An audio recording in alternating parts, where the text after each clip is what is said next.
খ্রিস্টান ধর্মাবলম্বীদের সর্ববৃহৎ ধর্মীয় উৎসব শুভ বড়দিন আজ। বিশ্বের অন্যান্য দেশের মতো বাংলাদেশের খ্রিস্ট ধর্মাবলম্বীদের যথাযথ ধর্মীয় ভাবগাম্ভীর্য ও আচার আদি আনন্দ উৎসব এবং প্রার্থনার মাধ্যমে দিনটি উদযাপন করছেন। 2024 বছর আগে এই দিনে জন্মগ্রহণ করেন খ্রিস্ট ধর্মের প্রবর্তক যীশু খ্রিস্ট। ফিলিস্তিনের বেথলহেমে কুমারী মাতার গর্ভে জন্ম নেন তিনি। খ্রিস্ট ধর্মাবলম্বীদের বিশ্বাস মানবজাতিকে সত্য ও ন্যায়ের পথে পরিচালিত করা এবং সৃষ্টিকর্তার মহিমা প্রচার করতে যিশুর এ ধরায় আগমন ঘটেছিল। এসএম আরিফের রিপোর্ট। খ্রিস্ট ধর্ম মতে প্রায় 2024 বছর পূর্বে আশ্চর্যজনকভাবে ঐশ্ব শক্তিতে কুমারী মাতা মেরির কোলে বেথলেহেমের এক গোশালায় জন্মগ্রহণ করেন যীশু খ্রিস্ট। হৃদয় মন পরিবর্তন করে সৎ, পবিত্র, ন্যায়নিষ্ঠ জীবন এবং অন্যের কল্যাণ ও দরিদ্রদের প্রতি দয়া করার আহ্বান জানাতে তার পৃথিবীতে আগমন।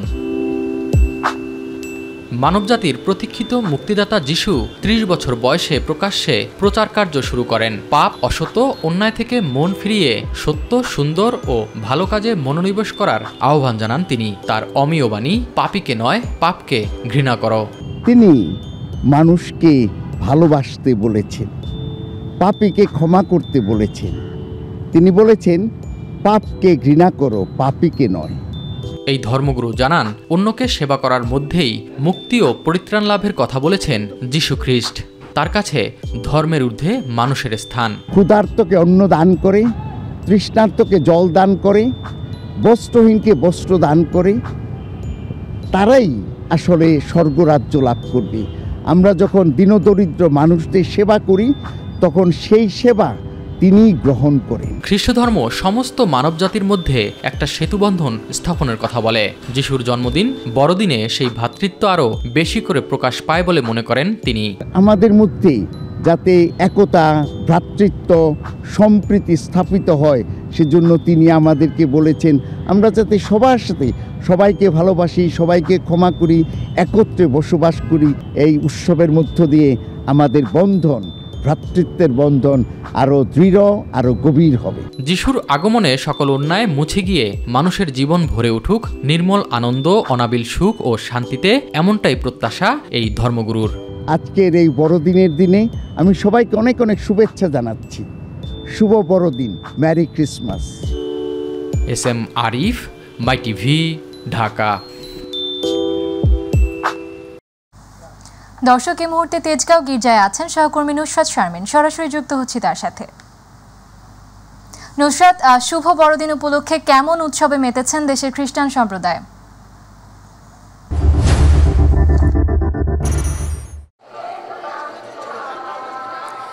আমাতুল, আপনাকে ধন্যবাদ। আপনি জানেন আমি কিন্তু রয়েছি তেজগাঁ চার্চে, আর আজকে শুভ বড়দিন, খ্রিস্ট ধর্মাবলম্বীদের সবচেয়ে বড় ধর্মীয় অনুষ্ঠান শুভ বড়দিন। আর এই শুভ বড়দিনকে ঘিরে আনন্দ উৎসবে মুখরিত হয়ে আছে এই চার্চ প্রাঙ্গণ।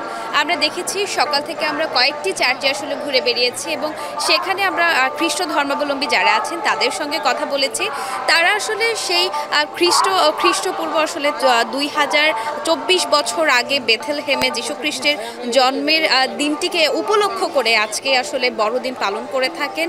আর আজকের এই বড়দিনকে উপলক্ষ করে সকলের আসলে একটি কথা, পাপকে নয় পাপীকে ঘৃণা করো। আসলে খ্রিস্ট ধর্মের যে প্রবর্তক যীশু খ্রিস্টর সেই বাণীকে কিন্তু আসলে তারা আসলে সামনে রেখে এগিয়ে যেতে চায় এবং পুরো বিশ্বে যেন সংঘর্ষ এবং হানাহানি দূর হয়ে শান্তি প্রতিষ্ঠা হয় সে লক্ষ্যে তারা কাজ করে যাবেন বলে আজকে আসলে প্রার্থনা করছেন। সকাল থেকে আসলে আমরা দেখছি বিভিন্ন ধরনের সাজে, বিভিন্ন ধরনের আসলে পরিবার পরিজনকে নিয়ে তারা কিন্তু বিভিন্ন চার্চে ঘুরে বেড়াচ্ছেন। শুধু একটি চার্চেই যে আসছেন ব্যাপারটি এরকম নয়। ঢাকার আসলে যতগুলো চার্চ রয়েছে তারা আসলে আমাদেরকে জানিয়েছেন তারা চেষ্টা করবেন সবগুলো চার্চে আসলে ঘুরে ঘুরে তাদের প্রার্থনা জানাতে। এবং আজকে সবচেয়ে বেশি আসলে যেটি চোখে পড়ার মতো আমাতুল, সেটি হচ্ছে আমরা দেখেছি প্রতিটি গোশালার সাজানো হয়েছে। তারা আলাদাভাবে, যেহেতু বেথলেহেমে আসলে গোয়াল ঘরের মধ্যে মেরির কোলে জন্ম নিয়েছিলেন যীশু খ্রিস্ট, তারা এই জন্য কিন্তু একটি গোশালা সাজিয়ে রাখে। সেই সাথে ক্রিসমাস ট্রি তো রয়েছে। শুধু ক্রিসমাস ট্রি বললে চলবে না, আসলে তারা প্রতিটি জায়গায় আসলে আলাদাভাবে সাজানোর চেষ্টা করছে, যেহেতু তাদের সবচেয়ে বড় ধর্মীয় উৎসব। আমরা দেখি প্রতিটি ধর্মেরই আসলে ধর্মীয় উৎসব, যেটি কেন্দ্রীয় ধর্মীয় উৎসব থাকে, সেটিকে ঘিরে তাদের নানা আয়োজন থাকে, এইটি কিন্তু এখানেও পরিলক্ষিত হয়েছে। তারা নানা আয়োজন করছেন, নানা আয়োজন করেছেন এবং সেই সাথে তারা জানিয়েছেন শুধু আজকের একটি দিনকে নয়, একটি দিন তো অবশ্যই উপলক্ষ তাদের কাছে, তবে এই একটি দিনের মাহাত্ম্যকে কেন্দ্র করে তারা গোটা বছর আসলে আগামী যে একটি বছর আসবে, আগামীতেও এই দিনটি আসবে, সেই একটি দিন আসা পর্যন্ত তারা যেন সুষ্ঠু সুন্দর স্বাভাবিকভাবে জীবনযাত্রা পার করতে পারে, এই জন্য কিন্তু তারা আসলে চেষ্টা করবেন বলে আমাদেরকে জানিয়েছেন। আমাতুল, এখানে আরও একটি ব্যাপার আপনাকে জানিয়ে রাখি, গতকাল কিন্তু একটি বিজ্ঞপ্তি প্রকাশ হয়েছিল ডিএমপি কর্তৃক, যেন গতকাল আসলে 24শে ডিসেম্বর রাত 12টা থেকে 25শে ডিসেম্বর রাত 12টা পর্যন্ত কোনো ধরনের আতশবাজি কিন্তু কোনো ধরনের পটকা ফোটানো যাবে না। সেই লক্ষ্যে কিন্তু ডিএমপি কমিশনার সাজ্জাদ আলী একটি প্রজ্ঞাপন জারি করেছেন এবং সেই লক্ষ্যে কাজও চলছে। ডিএমপি কমিশনার কর্তৃক আসলে বিভিন্ন ধরনের আইন শৃঙ্খলার সদস্যরা কিন্তু মোতায়েন রয়েছে। পুলিশ সদস্যরা আমরা এখানে দেখেছি সাদা পোশাক এবং তাদের যে পোশাক রয়েছে সেই পোশাকে, আর আপনি আমি দেখতে পারবেন যে আমার পেছনেও কিন্তু আইনশৃঙ্খলা রক্ষাকারী বাহিনীরা ঘুরছেন।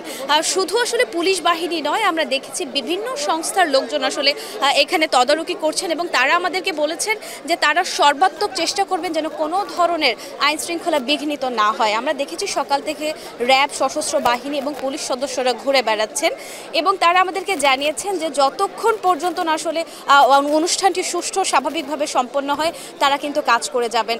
তো আমাতুল, আমার কাছে এই ছিল বড়দিনের সর্বশেষ উৎসবের আমেজ। ফিরছি আপনার কাছে, আবারও আমরা প্রয়োজনে আপনার সঙ্গে যুক্ত হব। আমাতুল। নুসরাত, আপনাকে ধন্যবাদ। দর্শক, তেজগাঁও গির্জা থেকে সরাসরি যুক্ত ছিলেন সহকর্মী নুসরাত শারমিন।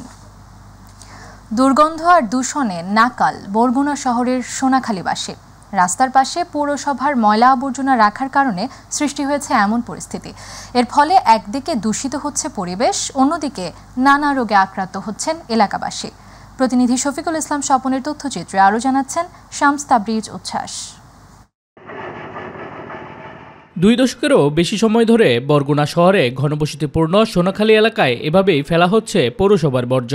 ফলে পৌরসভার এই অব্যবস্থাপনায় ক্ষুব্ধ এলাকাবাসী। শহরের বর্জ্য সমস্যা সমাধানে কয়েক কোটি টাকা ব্যয়ে নির্মাণ করা হয় পরিশোধনাগার, কিন্তু নানা কারণে উদ্বোধনের 3 বছর পরেও চালু করা যায়নি বর্জ্য পরিশোধনাগার। এতে বিপাকে এই পথে চলাচলকারী পথচারী থেকে শুরু করে স্থানীয়রা। রোড দিয়ে কোনো লোক চলাফেরা করতে পারে না, খাওয়া দাওয়া করতে পারে না, ওই থেকে নাক ডাক না দিয়ে এই পরে আসতে হয়। আমরা বলছি, তারপরে এরা ফালাচ্ছে, তারা দাবার দেয় আমারে। তাহলে আশেপাশে অত্র এলাকার যত মানুষ আছে প্রতিটা ঘরে ঘরে 1 থেকে 2 জন অসুস্থ আছি এই ময়লা ফেলার কারণে। শুধু তাই নয়, ময়লার পচা গন্ধে দূষিত হচ্ছে পরিবেশ, নানা রোগে আক্রান্ত হচ্ছে চলাচলকারীরা।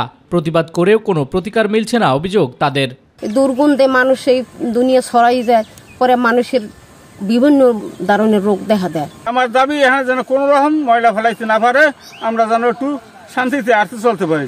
এদিকে পৌর কর্তৃপক্ষ বলছে পরিশোধনাগারের প্রয়োজনীয় সংস্কার করে দ্রুত সোনাখালী থেকে ময়লা আবর্জনা সরিয়ে নেওয়া হবে। এখন এই মুহূর্তে আমরা পুরোপুরি আর একটা ময়লা শোধনাগার আমরা নির্মাণ করেছি এশিয়া উন্নয়ন ব্যাংকের অর্থায়নে। সেটা আমরা এখন ওইখানে ময়লা ফেলতেছি, ওখান থেকে আমরা যে ময়লার থেকে আমরা একটা সার উৎপাদনের যে প্রক্রিয়া ওইটা চলমান আছে আমাদের। বাংলাদেশ সরকারও এডিবির অর্থায়নে ময়লা আবর্জনা ফেলার জন্য নির্মাণ করা হয় বর্জ্য পরিশোধনাগার। তবে 3 বছরেও কাজ শুরু করতে না পেরে সোনাখালীকে ভাগাড়ে পরিণত করেছে সংস্থাটি। শামস তাবরিজ উচ্ছ্বাস, মাই টিভি নিউজ ডেস্ক।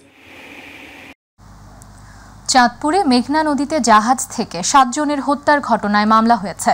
রাতে জাহাজ মালিকের পক্ষে ঢাকার দোহার এলাকার মোহাম্মদ মাহবুব মোর্শেদ বাদী হয়ে হাইমচর থানায় মামলাটি করেন।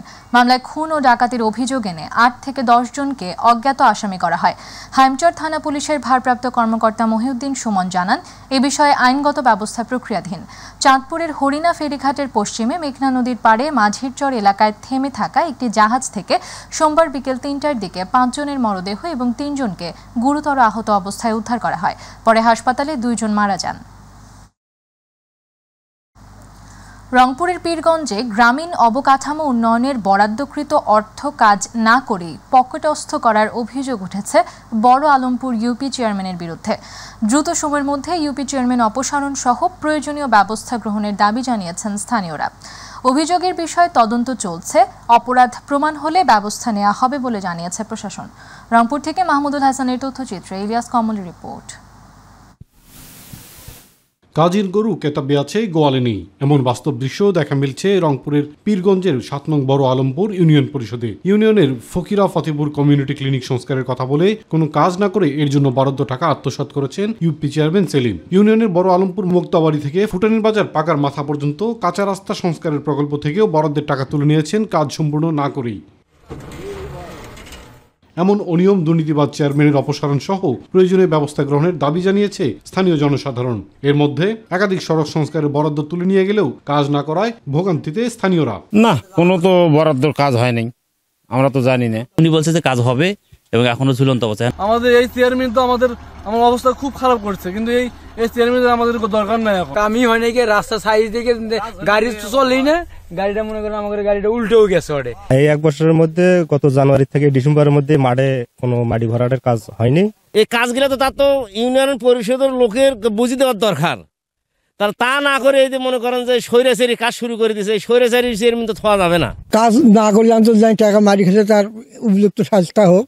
ইউপি সচিবের যোগ সাজসেই এসব প্রকল্পের টাকা আত্মসাৎ করেছেন এমন অভিযোগও করেছে স্থানীয়রা। তবে এ বিষয়ে জানতে চাইলে ক্যামেরার সামনে কথা বলতে রাজি হননি তিনি। মেম্বার চেয়ারম্যান এই কাজ করিয়ে বিলটা নেওয়ার ব্যাপারে যাতে চেকটা কিন্তু যাকে ঠিকাদার নির্ধারণ করা হবে তার নামেই চেক দিতে হবে, এই নিয়ে কোনো কথা বলতে চান না অভিযুক্ত ইউপি চেয়ারম্যানও। আপনার ইউনিয়ন পরিষদে যে বিষয়ে আমার কোনো বক্তব্য নাই ভাই। ইউপি চেয়ারম্যানের দুর্নীতির বিষয়ে তদন্ত চলছে, তদন্ত শেষ হলে ব্যবস্থা নেওয়া হবে জানিয়েছে স্থানীয় প্রশাসন।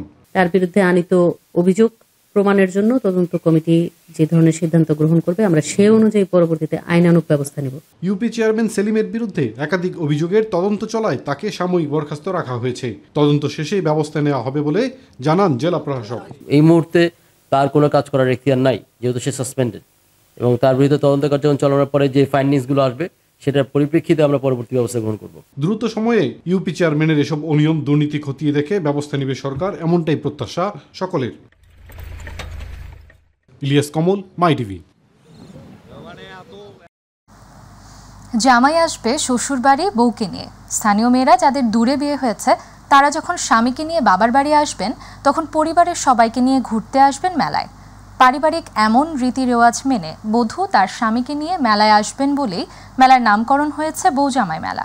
প্রতিনিধি মাহফুজ সাজুর রিপোর্টে বিস্তারিত। মেয়ের জামাই এলেই শ্বশুরবাড়ির লোকজন তার আদর যত্ন করবে, এ নিয়ম আবহমান বাংলার পুরনো রীতি। সেই ঐতিহ্য ধরে রাখতে লালমনিরহাট সদর উপজেলার বড়বাড়ি আবুল কাশেম কলেজ মাঠে বসেছে বউজামাই মেলা। মেলায় বড় বড় দেশীয় মাছ, পিঠাপুলির পসরা নিয়ে বসেছেন দোকানিরা। নাগরদোলা, জাদু প্রদর্শনী সহ ছোট বড় সবার জন্য আছে বিনোদনের নানা আয়োজন। পৌষের শীতের আমেজে নানান কেনাকাটা আর আনন্দ উপভোগ করতে পেরে খুশি নতুন পুরাতন দম্পতিরা। একটা আনন্দ বিরাজ করতেছে, তো সেই আনন্দটা উপভোগ করার জন্য বাচ্চা কাচ্চা ফ্যামিলি নিয়ে আসলাম। ভালো লাগতেছে, এখানে অনেক কিছু দেখতেছি। বাচ্চাদের জন্য খেলনা নিছি, 3 পিস নিছি, জুতা নিছি, চাদর, সোয়েটার, অনেক কিছুই নিছি। জেলা শহর থেকে খানিকটা দূরে বলে মেলায় গ্রামীণ আবহ চোখে পড়ার মতো। পরিবারের সদস্যদের নিয়ে দূর দূরান্ত কিংবা কাছাকাছি থেকে যারা এসেছেন মেলার আয়োজন দেখে মুগ্ধ তাদের সবাই। জামাই শ্বশুরবাড়িতে আসবে, মাছ নিবে, ঘুরবে, পিঠা খাবে, আসলে ওইটা একটা ঐতিহ্য। বউ জামাই মেলা খুব ভালো। এর আগে আমরা ইতিপূর্বে আমার বউকে নিয়ে আসছি।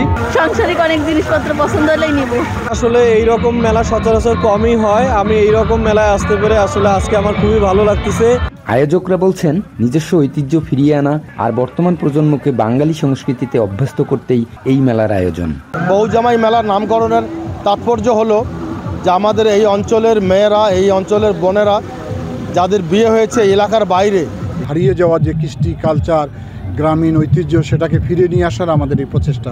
ইন্টারনেটের এ যুগে নির্মল বিনোদন আর পারিবারিক বন্ধন সুদৃঢ় করতে এমন আয়োজন সবখানেই হোক, এ প্রত্যাশা সবার।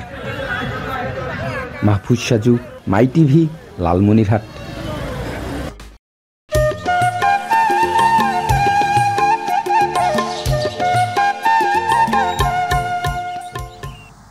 নারায়ণগঞ্জের রূপগঞ্জে বিএনপির 2 গ্রুপের সংঘর্ষে কাঞ্চন পৌর ছাত্রদলের আহ্বায়ক পাভেল মিয়া নিহত হয়েছে। রাতে উপজেলার কাঞ্চন পৌরসভার চণ্ডীতলা মন্দিরের সামনে এই ঘটনা ঘটে। প্রত্যক্ষদর্শীরা জানায়, কাঞ্চন পৌর 6 নং ওয়ার্ড বিএনপির সাধারণ সম্পাদক বায়েজিদ ও পৌর স্বেচ্ছাসেবক দলের সদস্য সচিব আমিনুল ইসলাম স্বপন গ্রুপের সঙ্গে সংঘর্ষ হয়। এই সংঘর্ষে ঘটনাস্থলে পাভেল পৌঁছালে পূর্বের শত্রুতার জেরে তাকে পিটিয়ে আহত করে। পরে স্থানীয়রা তাকে উদ্ধার করে স্থানীয় একটি হাসপাতালে নিয়ে গেলে কর্তব্যরত চিকিৎসক তাকে মৃত ঘোষণা করে।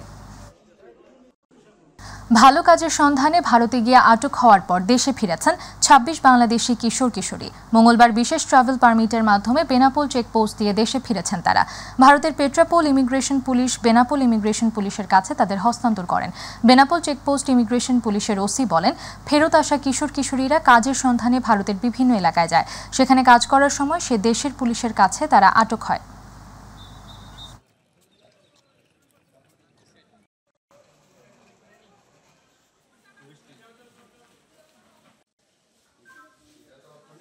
ইন্ডিয়ান পুলিশ কর্তৃক আটক হয় এবং ওখানে আইনি প্রক্রিয়া শেষে ওনাদেরকে ইন্ডিয়ান কর্তৃপক্ষ ইন্ডিয়ান ইমিগ্রেশনের কাছে হস্তান্তর করে এবং এরই ধারাবাহিকতায় আজকে ওনাদেরকে আমাদের কাছে বুঝিয়ে দেয় এবং আমরা যথাযথভাবে তাদেরকে রিসিভ করি এবং আমরা পরবর্তীতে আমরা ওনাদেরকে সংশ্লিষ্ট যে থানা অর্থাৎ আমাদের বেনাপোল পোর্ট থানায় ওনাদেরকে হস্তান্তর করব এবং বেনাপোল পোর্ট থানা ওনাদেরকে যথাযথভাবে তাদের অভিভাবক অথবা তাদের ব্যাপারে আইনানুগ ব্যবস্থা গ্রহণ করবে। আশুলিয়া নিখোঁজের 6 দিন পর নিরিবিলি এলাকা থেকে শুভ নামের এক যুবকের ঝুলন্ত মরদেহ উদ্ধার করেছে পুলিশ। বিকালে আশুলিয়া থানা পুলিশের ভারপ্রাপ্ত কর্মকর্তা আবু বকর সিদ্দিক নিশ্চিত করে জানান, নিরিবিলি এলাকার র্যাব 4 ক্যাম্পের পেছন থেকে ওই যুবকের মরদেহ উদ্ধার করা হয়। এখন পর্যন্ত এই ঘটনায় আশুলিয়া থানায় কোনো মামলা হয়নি বা কাউকে আটক করতে পারেনি। মরদেহ ময়নাতদন্তের পর নিশ্চিত হওয়া যাবে এটি হত্যা না আত্মহত্যা। এ বিষয়ে তদন্ত চলছে বলেও জানায় পুলিশ।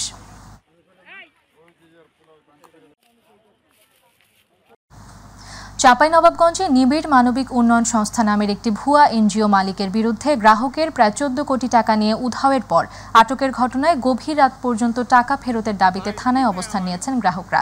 মঙ্গলবার চাঁপাইনবাবগঞ্জ সদর মডেল থানায় অবস্থান নেয় কয়েকশো গ্রাহক। পরে এনজিও মালিকের বিরুদ্ধে মামলা দায়ের করেন ভুক্তভোগী গ্রাহকরা। এর আগে জেলা শহরের শান্তিমোড় এলাকায় নিবিড় মানবিক উন্নয়ন সংস্থা নির্বাহী পরিচালক ও মালিক মতিউর রহমানকে আটক করে গ্রাহকরা। কুমিল্লার দেবিদ্বারে মেয়াদোত্তীর্ণ ও অননুমোদিত ওষুধ রাখায় 3 ফার্মেসি মালিককে জরিমানা করেছে ভ্রাম্যমাণ আদালত। নিউমার্কেট এলাকার সরকারি হাসপাতালের সামনে 3 ফার্মেসি মালিককে মোট 85,000 টাকা জরিমানা করা হয়। উপজেলা সহকারী কমিশনার ও নির্বাহী ম্যাজিস্ট্রেট মোহাম্মদ রায়হানুল ইসলাম ভ্রাম্যমাণ আদালত পরিচালনা করেন।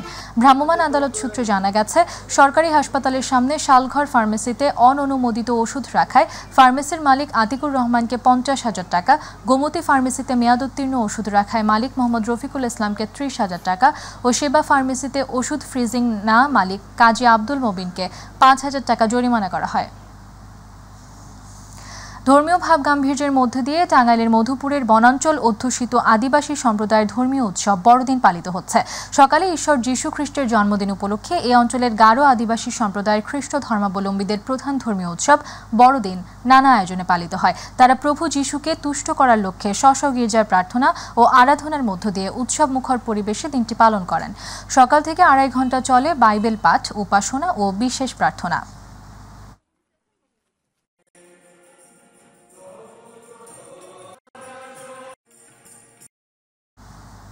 কেক কাটা ও প্রার্থনা সভার মধ্য দিয়ে জেলার একমাত্র খ্রিস্টান সম্প্রদায় সিরাজদি খানের কেয়াইন ইউনিয়নের শুলপুর গ্রামে সাধু জোসেফ গির্জায় সবচেয়ে বড় ধর্মীয় উৎসব যীশু খ্রিস্টের জন্মদিন শুভ বড়দিন উৎসব শুরু হয়। ভাটিকান সিটির রাষ্ট্রদূত আর্চবিশপ কেভিন র্যান্ডাল কেক কাটা ও প্রার্থনায় অংশ নেন। এ সময় একে অপরকে কেক খাইয়ে দেন। এ সময় অতিরিক্ত পুলিশ সুপার কাজী হুমায়ুন কবির, সিরাজদি খান উপজেলা সহকারী কমিশনার ভূমি সাইফুল ইসলাম, সহকারী পুলিশ সুপার আনম ইমরান খান, সাধু জোসেফ গির্জার ফাদার কমল কোরাইয়া সহ খ্রিস্টান সম্প্রদায়ের বিভিন্ন শ্রেণী পেশার মানুষ উপস্থিত ছিলেন। দিনাজপুরের ফুলবাড়িতে প্রাক বড়দিন উপলক্ষে কেক কেটে উদযাপন করা হয়েছে। উপজেলার শিবনগর ইউনিয়নে ক্ষুদ্র নৃগোষ্ঠীর আয়োজনে গঙ্গা প্রসাদ গ্রামে অটিস্টিক ও বুদ্ধি প্রতিবন্ধী বিদ্যালয়ে কেক কাটা ও পুষ্টি খাবার পরিবেশন করা হয়। শ্যামলচন্দ্র সরকারের সভাপতিত্বে আলোচনা সভায় উপস্থিত ছিলেন ব্যাপটিস্ট চার্চ সংঘ ফুলবাড়ি এরিয়া পালকের রেভা পনুয়েল টুডু।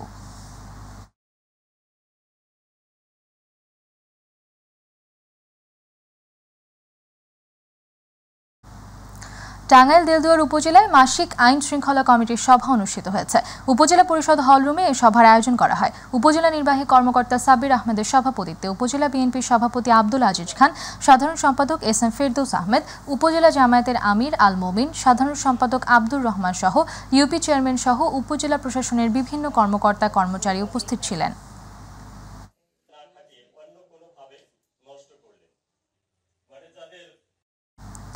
টাঙ্গাইলের ধনবাড়িতে শিক্ষার মান উন্নয়নে উপজেলার প্রাথমিক শিক্ষকদের সাথে মতবিনিময় সভা করেছে উপজেলা প্রশাসন। ধনবাড়ি উপজেলা প্রশাসন ও উপজেলা প্রাথমিক শিক্ষা অফিসের আয়োজনে উপজেলা মিলনায়তনে এ মতবিনিময় সভা অনুষ্ঠিত হয়। উপজেলা প্রাথমিক শিক্ষা কর্মকর্তা মোস্তফা কামালের সভাপতিত্বে সভায় প্রধান অতিথির বক্তব্য দেন উপজেলা নির্বাহী কর্মকর্তা আবু সাইদ। এ সময় আরও বক্তব্য দেন উপজেলা সহকারী প্রাথমিক শিক্ষা অফিসার মাহমুদা ইসলাম সহ অন্যান্যরা।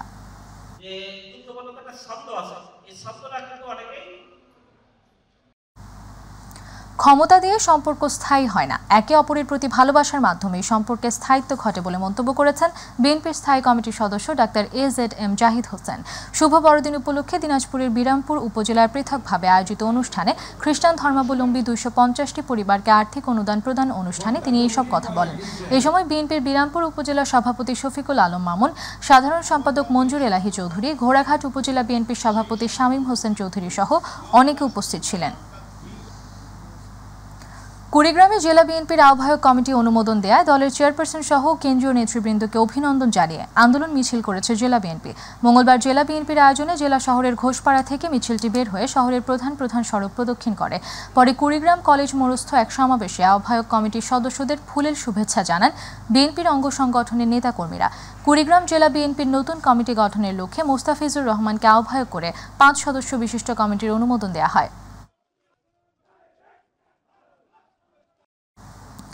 দীর্ঘ প্রায় 17 বছর পর কারামুক্ত হলেন বিএনপির ভাইস চেয়ারম্যান আব্দুস সালাম পিন্টু। তার মুক্তির খবরে টাঙ্গাইলের ঘাটাইলে আনন্দ মিছিল করেছে উপজেলা বিএনপি নেতাকর্মীরা। মঙ্গলবার ডাকবাংলো থেকে আনন্দ মিছিল শুরু করে উপজেলা শহরের প্রধান প্রধান সড়ক প্রদক্ষিণ করে কলেজ মোড় চত্বরে এসে জড়ো হয়।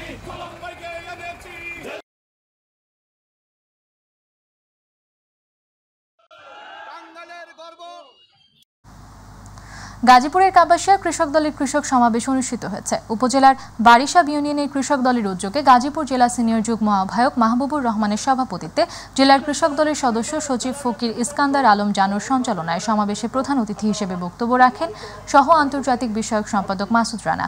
এ সময় আরও বক্তব্য রাখেন উপজেলা কৃষক দল নেতা আক্তারুজ্জামান সহ স্থানীয় নেতৃবৃন্দরা।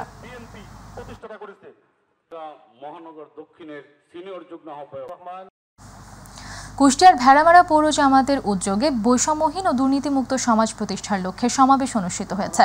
গতকাল ভেড়ামারা সরকারি পাইলট মাধ্যমিক বিদ্যালয়ে অনুষ্ঠিত উক্ত কর্মসূচিতে প্রধান অতিথি ছিলেন কুষ্টিয়া জেলা জামায়াতের আমির অধ্যাপক আবুল হাশেম।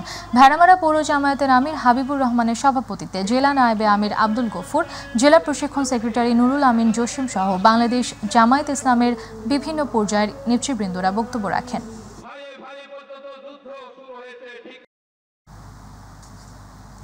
বান্দরবানে বাংলাদেশ জামায়াতে ইসলামী কর্মী ও সুধী সমাবেশ অনুষ্ঠিত হয়েছে। মঙ্গলবার বান্দরবান শহীদ আবু সাইদ মুক্ত মঞ্চে বাংলাদেশ জামায়াত ইসলামী বান্দরবান পৌরসভা শাখার উদ্যোগে এই সমাবেশ অনুষ্ঠিত হয়। বাংলাদেশ জামায়াত ইসলামী বান্দরবান পৌর শাখার আমির মোহাম্মদ হারুনুর রশিদের সভাপতিত্বে প্রধান অতিথি ছিলেন বাংলাদেশ জামায়াত ইসলামের সিনিয়র নায়েবে আমির অধ্যাপক মুজিবুর রহমান। বিশেষ অতিথি ছিলেন বাংলাদেশ জামায়াত ইসলামের বান্দরবান পার্বত্য জেলার আমির SM আব্দুস সালাম আজাদ, জেলার নায়েবে আমির আবুল কালাম, সেক্রেটারি আব্দুল্লাহ আওয়াল।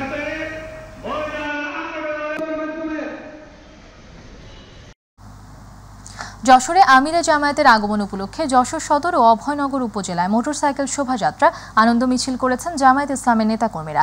আগামী 27 ডিসেম্বর যশোরের কেন্দ্রীয় ঈদগাহ মাঠে বাংলাদেশ জামায়াত ইসলামের কেন্দ্রীয় আমির ডাক্তার শফিকুর রহমানের আগমন উপলক্ষে যশোর সদর জামায়াতের উদ্যোগে ও অভয়নগর উপজেলা যুব জামায়াতের উদ্যোগে আনন্দ মিছিলে উপস্থিত ছিলেন অভয়নগর উপজেলার জামায়াতে ইসলামী আমির অধ্যাপক শরীফ সর্দার ও সেক্রেটারি অধ্যাপক মহিউল ইসলাম।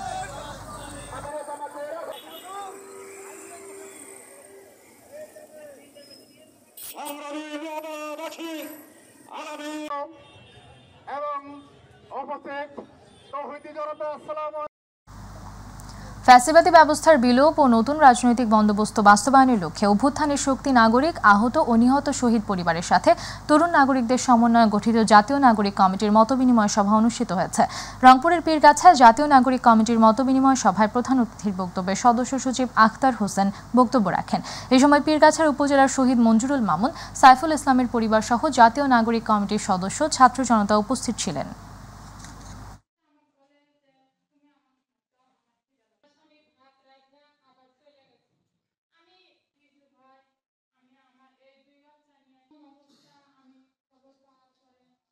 সেনাবাহিনীর দিকে জায়গাটা আবদ্ধ করে রাখা হয়েছে।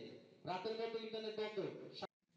এমন কোনো বিরোধী পক্ষ নাই, এমন কোনো মানুষ নেই তিনি যদি কোনোভাবে এই আওয়ামী ফ্যাসিবাদ সেনাবাহিনীর দিকে জায়গাটা আবদ্ধ করে রাখা হয়েছে।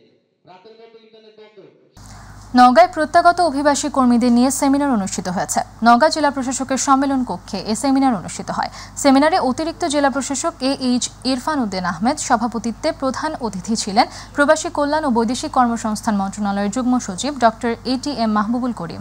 সেমিনারে উপস্থিত ছিলেন অতিরিক্ত পুলিশ সুপার ফারজানা হোসেন, জেলা সমাজসেবা কার্যালয়ের উপপরিচালক নূর মোহাম্মদ, কারিগরি প্রশিক্ষণ কেন্দ্রের অধ্যক্ষ ওহিদুল ইসলাম সহ বিভিন্ন দপ্তরের কর্মকর্তারা উপস্থিত ছিলেন। ব্রাহ্মণবাড়িয়া বিজয়নগর ডায়াবেটিক সমিতির উদ্বোধন উপলক্ষে আলোচনা সভা অনুষ্ঠিত হয়েছে। মঙ্গলবার বিজয়নগর উপজেলার চম্পকনগর বাজারে আয়োজিত অনুষ্ঠানে প্রধান অতিথি ছিলেন জেলা সমাজসেবা কার্যালয়ের উপপরিচালক আব্দুল কাইয়ুম। উদ্বোধন করেন উপজেলা স্বাস্থ্য ও পরিবার পরিকল্পনা কর্মকর্তা ডাক্তার মাসুম। বিশেষ অতিথি ছিলেন উপজেলা সমাজসেবা অফিসার আফরোজা বেগম, বিজয়নগর প্রেস ক্লাবের সাধারণ সম্পাদক জিয়াদুল হক বাবু, উপজেলা বিএনপির আহ্বায়ক জমির হোসেন, উপজেলা জামাতের আমির আবু সাইদ সরকার সহ আরও অনেকে। আমরা যারা বিজয়নগরে বসবাস করি টাঙ্গাইল জেলা বাস মিনিবাস মালিক সমিতির ত্রিবার্ষিক সাধারণ সভা অনুষ্ঠিত হয়েছে। আজ জেলা শিল্পকলা একাডেমি মিলনায়তনে এই সাধারণ সভা অনুষ্ঠিত হয়। জেলা বাস মিনিবাস মালিক সমিতির সভাপতি ইকবাল হোসেনের সভাপতিত্বে সভায় প্রধান অতিথি ছিলেন জেলা প্রশাসক কার্যালয়ের স্থানীয় সরকার বিভাগের উপসচিব ও টাঙ্গাইল পৌরসভার প্রশাসক শিহাব রায়হান। বিশেষ অতিথি ছিলেন টাঙ্গাইলের অতিরিক্ত জেলা ম্যাজিস্ট্রেট নাফিজা আক্তার, জেলা বিএনপির সভাপতি হাসানুজ্জামান শাহিন, সাধারণ সম্পাদক ফরহাদ ইকবাল সহ আরও অনেকে। মালিক সমিতি পরিচালনা করেছে, কারণ গত বিগত 17 নড়াইলের লোহাগড়া উপজেলা কৃষি সম্প্রসারণ অধিদপ্তর কর্তৃক আয়োজিত কন্দাল ফসল উন্নয়ন প্রকল্প এর আওতায় 3 দিন ব্যাপী কৃষি মেলা ও সমাপনী অনুষ্ঠান উপলক্ষে আলোচনা সভা হয়েছে। অতিরিক্ত উপপরিচালক সৌতম কুমার শীলের সভাপতিত্বে সভায় প্রধান অতিথি ছিলেন উপজেলা নির্বাহী কর্মকর্তা আবু রিয়াদ। এ সময় উপজেলা কৃষি অফিসার ফারজানা আক্তার, কৃষি সম্প্রসারণ কর্মকর্তা নিবিড় কুমার বিশ্বাস, উপসহকারী কৃষি কর্মকর্তা প্রভাত কুমার দাস উপস্থিত ছিলেন।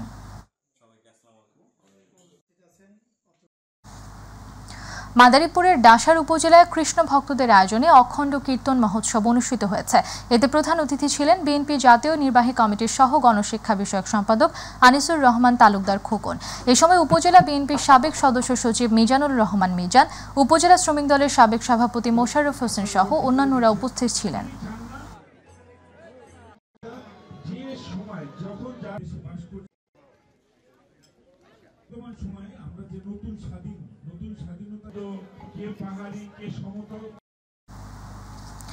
ময়মনসিংহে আজ বিকেল 3টায় ভাষা সৈনিক রফিক উদ্দিন স্টেডিয়ামে আরাফাত রহমান কোকো স্মৃতি ফুটবল টুর্নামেন্ট অনুষ্ঠিত হবে। এ উপলক্ষে গতকাল নগরীর সার্কিট হাউস মাঠে এক সংবাদ সম্মেলনে জানানো হয়, বৃহত্তর ময়মনসিংহের 7টি সাংগঠনিক জেলা ও মহানগর বিএনপির ইউনিটকে লাল ও সবুজ দলে বিভক্ত করা হয়েছে। সংবাদ সম্মেলনে বিএনপির সাংগঠনিক সম্পাদক শরীফুল আলম, সহ সাংগঠনিক সম্পাদক আবু ওয়াহাব আকন্দ, দক্ষিণ জেলা বিএনপির আহ্বায়ক জাকির হোসেন বাবলু উপস্থিত ছিলেন।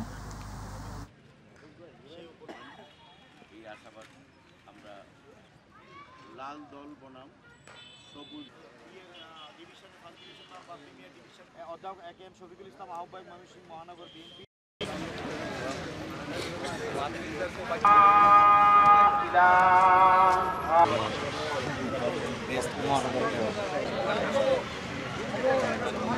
গাজীপুরের টঙ্গী যুব কল্যাণ ঐক্য পরিষদের আয়োজনে মিনি ফুটবল টুর্নামেন্টের ফাইনাল খেলা অনুষ্ঠিত হয়েছে।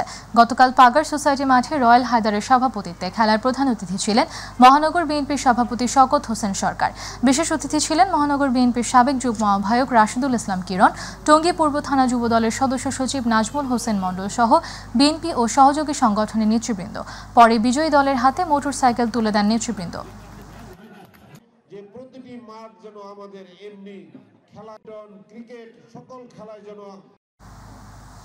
কুষ্টিয়ার মিরপুর উপজেলার তালবাড়িয়া বালুরঘাট সংলগ্ন পদ্মা নদীতে জেলেদের জালে ধরা পড়েছে বিশাল আকৃতির একটি কুমির, যেটি লম্বায় সাইজ 10 ফিট। মঙ্গলবার তালবাড়িয়া ঘাট সংলগ্ন পদ্মা নদীতে শরীফুল নামের এক জেলের মাছ ধরার জালে উঠে কুমিরটি। কুমির দেখে জেলে সহ আশপাশের লোকজন আতঙ্কিত হয়ে পড়ে। এ সময় শত শত উৎসুক জনতা কুমিরটিকে দেখতে ভিড় জমায়। পরে কুষ্টিয়া বন বিভাগের কর্মকর্তারা ঘটনাস্থলে গিয়ে কুমিরটিকে উদ্ধার করে নিয়ে আসে এবং সন্ধ্যার পর কোনো উপযুক্ত স্থানে কুমিরটি অবমুক্ত করা হয়।